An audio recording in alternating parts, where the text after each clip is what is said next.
Star Wars The Bad Bitch. Star Wars The Sad Batch.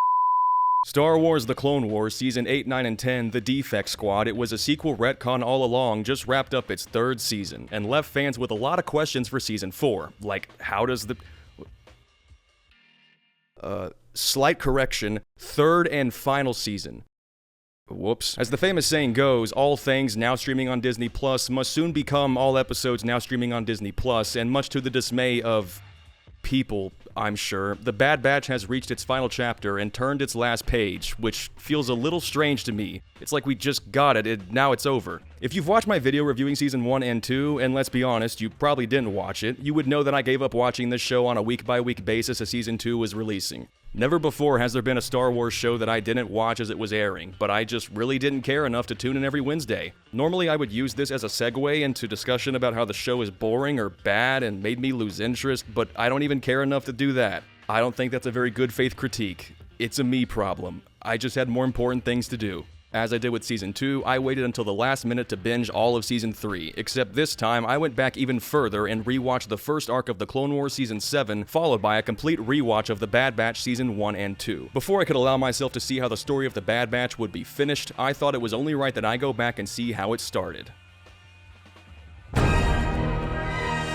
We first met the Bad Batch at the start of the Clone Wars Season 7, and I don't think I've ever rewatched this since it first released. I know most people skip the middle arc during their rewatch, but I just went straight to the action each time because that's all I wanted from Season 7. And I guess I wasn't paying attention when it first came out because I did not remember a lot of this. Their introduction in this 4-episode arc was, in hindsight, a very obvious backdoor pilot for their own show. But having seen it again, and knowing what I know now, it feels less like a backdoor and more like C4 blowing through the front door. Which I guess can't be a critique either, since that's just their entire brand. When comparing how the Bad Batch are presented in their own show to how they were presented here, there are noticeable differences. The first one being that Crosshair's voice is different. I think you're letting your personal feelings get in the way, because you left him for dead at the Citadel. Then you're of no use to the Empire. Those weren't our orders, so you're not going to comply. Maybe you already knew that, but like I said, I don't remember any of this. The real difference, I feel, comes not from who they are individually as characters, because they aren't characters, they're just personified skill sets with names to match, but in how they are presented as a group, which I can only describe as cool and badass if you're in middle school. I'm not saying that from a place of judgment or making fun of people who like this show because, well, just keep watching. I'm just saying that while trying to make the Bad Batch feel unique and different from the regs, it feels like they tried a little too hard to make them edgy, and it's just kinda cringe. And hey, that's okay. A wise man once said, a cringe man will always think he is based, but a based man is truthful to his cringe self. I think Yoda said that? If he didn't, maybe it was an opening quote from the Clone Wars? I don't know. Maybe this critique isn't even valid, considering this is a kid's show. And you might already be on your way to leave an essay in the comments on why I'm wrong, but you're wasting your time because, no, you. Most of you watching were a kid when you watched Clone Wars, so don't kid yourself. Get it? Kid? Kid yourself? Yeah, no, that wasn't funny. I'm gonna kill myself. Kids shows can be good. It would be cool if all shows, regardless of the target audience age demographic, were good. And you don't have to be a kid to like a kid's show. This shit is rated TV PG. It's meant for everyone. I'm getting sidetracked. The Bad Batch are presented in a way that I feel is just too much. I don't know how to describe this without sounding like I'm making fun of people who like this show. I'll be as charitable to the show as I can and just say this. The Bad Batch are introduced in a scene that feels like both a pitch and commercial for their own show, and they talk like and act as dark and edgy as they're allowed to in a show like this, and the end result feels cartoonish, which I guess is, yet again, on brand because, well, you have eyes. When we meet them in their own show, they aren't anywhere near as edgy and over the top as they were in the Clone Wars. And the reason why is obvious, and it's also the main issue I have with the show as a general concept. The Bad Batch is not that interesting. Both the show and the actual characters. I get it. Why revive the Clone Wars for just one more season and then put it back on the shelf? Why not make a sequel? Like I said, I get it. The time period the Bad Batch explores is one that I think is interesting, and I have no complaints about that. The end of the Clone War and the rise of the Empire is so sudden that it literally happens overnight, and I think the Clone Wars deserves a follow-up, but I don't think the Bad Batch make for a great centerpiece to such a story. When we first met them after they were done doing their red carpet action figure emotes, the first thing they say to the characters we already know is basically, sorry we're late, we were busy doing something really cool somewhere else. I don't think saying the most interesting time period to show off the Bad Batch in a show is the Clone Wars would be a very bold statement. These guys were engineered for war. They're soldiers. It's what they do. I can't forget that fact because they never stop mentioning it. And I'll even concede that maybe a Bad Batch spin-off set during the Clone Wars wouldn't be very interesting either. Maybe there's not many fresh ideas left for stories to tell, or what's more likely, none of them would grow or develop as characters. I think the best thing they could have done would be to include them in earlier seasons of the Clone Wars, have the main heroes work with them here and there, or just run into them when times are tough, then maybe there'd be more to work with going into a show centered around them. But obviously none of that was ever possible, given how the passage of time works. Speaking of how the passage of time works... Man. It's connecting into the sequels. To no surprise to anyone that didn't fall asleep while watching the first 2 seasons, the third and final season of The Bad Batch joins the Baby Yoda show featuring Pedro Pascal's voice in the line of new Star Wars media that attempts to retroactively make the rise of Skywalker make sense. And you know what? I don't care. I know, you're shocked. Surely my channel was hacked and taken over, because there's no way I would ever walk back all that shit I gave that movie. Now just for the record, I'm not walking back anything. I still think it is terrible. That being said, however, I don't really care that it exists anymore. I would look silly if I said it doesn't matter because, well, none of what I ever talk about matters. Why am I even here? The rise of Skywalker will forever be a faint, but still very visible and therefore embarrassing stain on the pair of white underwear that I've had since I was 3 years old and still wear to this day. Man, I am not good with metaphors. I'll still make fun of it when given the chance, but I've moved on. I'm at the point where, deep down, I believe that the sequel trilogy would have always been a letdown, even if George Lucas was the one to make it. And Disney f***ing it up was an absolute point in time. And if it didn't happen this way, then Andor wouldn't exist. I think this is what psychologists refer to as radical acceptance. Since I've accepted the fact that this theatrical trash is canon, that means I've also accepted the fact that everything set between the prequels and after the originals will function as retcons for the sequel trilogy. And maybe the Acolyte will too. I don't know. All I know is that all roads lead to desolate, creepy, blue filter land that has always been a thing that existed in universe, apparently. I don't believe for 1 second that anyone was actually surprised that the Bad Batch ties into the sequel trilogy. So I'm not going to get defensive over opinions that I've never heard from people who don't exist because I made them up. I'll just say that for anyone who actually was surprised, it is a miracle that you wake up every morning and don't hurt yourself getting out of bed. As far as the sequel retcons go, I don't think there's much to talk about, which might sound surprising considering the main storyline itself is a sequel retcon, but just like that other show I've lost all interest in, nothing actually connects to the sequel trilogy. At least, not directly.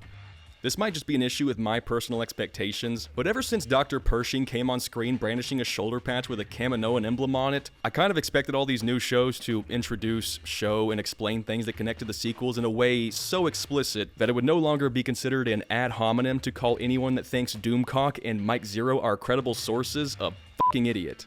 Throughout both The Mandalorian and The Bad Batch, the only overt retcon for and connection to the sequel trilogy is cloning, and nothing has really happened. Yet? Question mark?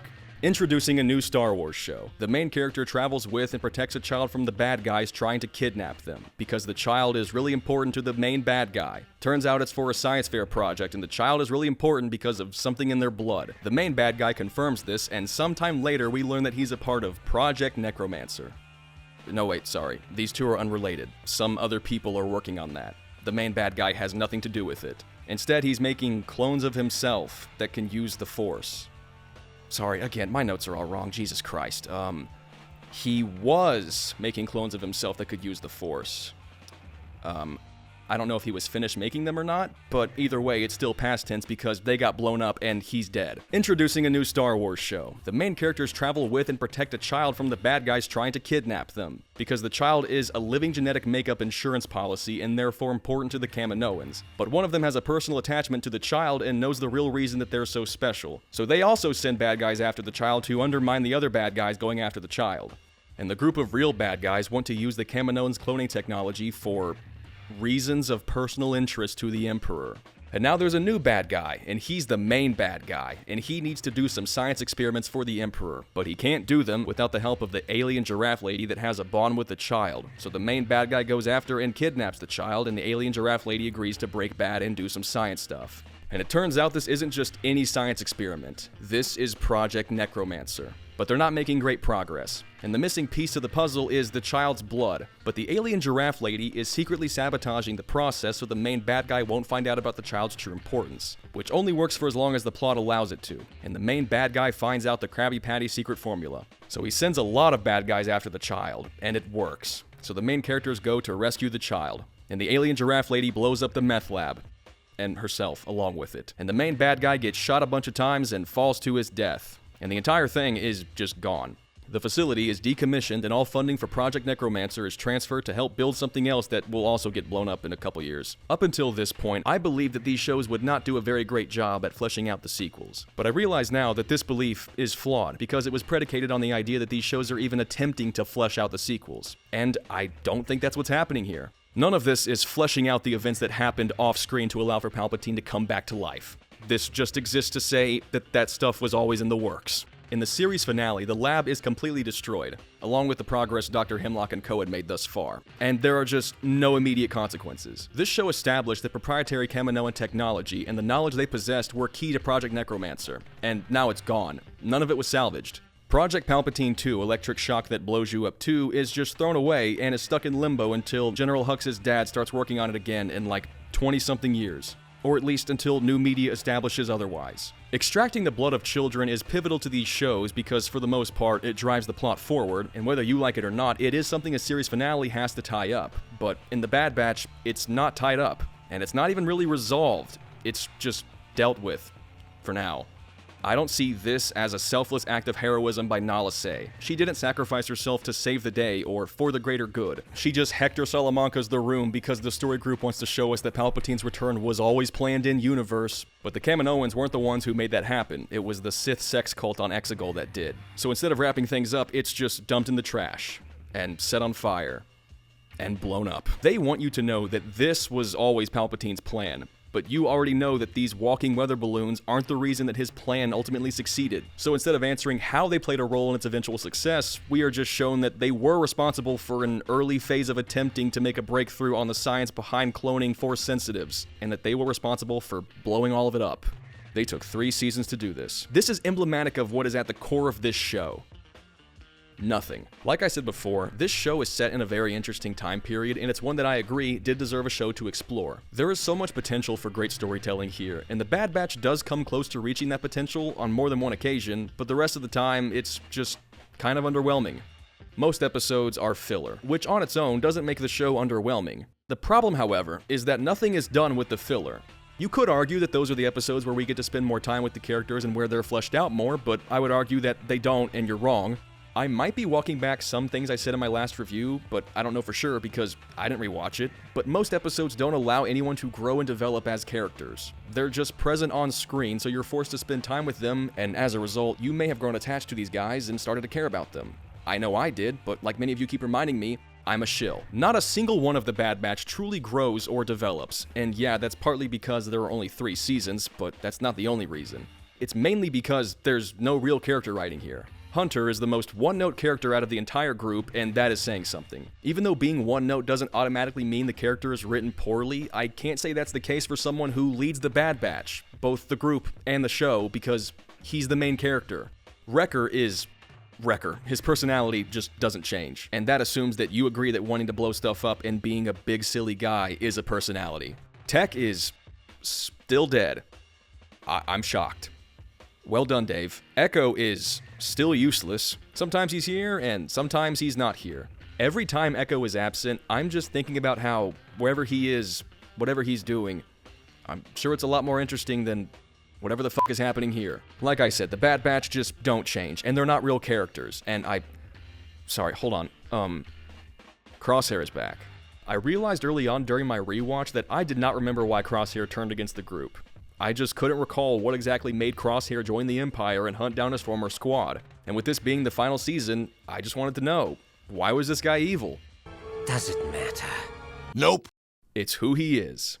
He's just an asshole. I've changed. Oh, okay. I can't say the motivations and reasons for why Crosshair joined the Empire and eventually left and joined the Bad Batch again don't fit with the character that we know because, and maybe this is just me, but I don't know who this guy is. I don't know anything about Crosshair except for what Hunter says in the Clone Wars. He turns in the first episode, and nothing from his debut in the Clone Wars hinted at this potential turn. Back when the show started, I just saw this as a choice the writers made so they'd have an inside perspective on the Empire for the story, and now that the show is over, I still believe that. I can't really say that it doesn't make sense that Crosshair would turn because I don't fucking know the guy. All I can say is that the reasoning he gives, or at least seems to imply, is kind of dumb, which is subjective and just my opinion, but so is everything I've said so far. The only person who grows in this show is Omega, and I mean that literally. I don't know what else to say here. Nothing happened in this show. The Bad Batch rescued Omega for like the 50th time, killed the bad guy who wanted Omega for a science experiment, and along the way, everything that made the plot move forward got destroyed. Oh, they also killed Scorch. Why was he even here? I know the answer is fan service, but I mean, why him, and why like this? They probably thought, hey, let's put one of those Delta Squad guys in this show, but none of their colors meshed well with the rest of the Empire, except for Scorch, so he gets the honor of being the main bad guy's top goon that does nothing and is packed up by the main characters without a struggle. We all know the Glup Shido cameo variety of fan service is bad, but honestly, I'm not sure which is worse at this point. To my genuine surprise, nobody died in the finale. I won't use this as a critique either, since there were several moments where I believed that they were going to die. If the goal was to convince me that these guys could die, then I guess they nailed it. What they didn't nail, however, is the actual ending. Since enough people working on this show decided to tap out after just 3 seasons, and after rushing to wrap up everything and mostly just throwing it in the recycling bin for what I'm sure will be future projects, the Bad Batch get a happy ending. And a time skip. Hunter grew old and Omega grew up off screen. And now she's off to join the rebellion, and I'm sure be a part of every major battle, but was just somewhere out of the view of the camera the entire time. I'm telling you now, there will be a new comic, novel, or visual dictionary that makes this retcon happen. If you're still watching and listening to me bash this show relentlessly, I have one more thing to say that might shock you. I like this show. I know, it sounds like I hate this show, but I really don't. I enjoyed watching it because I enjoy watching Star Wars. I don't even think it's bad, I just think for most of its run, it's mediocre. It's underwhelming. You know what? I'm just gonna say it. The Bad Batch is mid. The word mid is so overused, and most of the time, it's used incorrectly. Mid does not mean bad. Mid is mid. I like a lot of stuff that is mid, and chances are, so do you. The Bad Batch is over, and I'm not really fazed by it. I didn't feel like I was saying goodbye to a group of close friends. I just said have a good night because the clock said it's time to wrap things up. And this was certainly not the end of an era, which I am certain of because it's very obvious that we're not done with this era, these settings, these themes, these concepts, and these characters. Characters like Asajj Ventress, who was dead, and now is alive. A thing which, if you say is dumb, it should not have happened, is apparently not a valid critique, because characters come back to life all the time in Star Wars. They're making a fucking Night Sisters show, aren't they?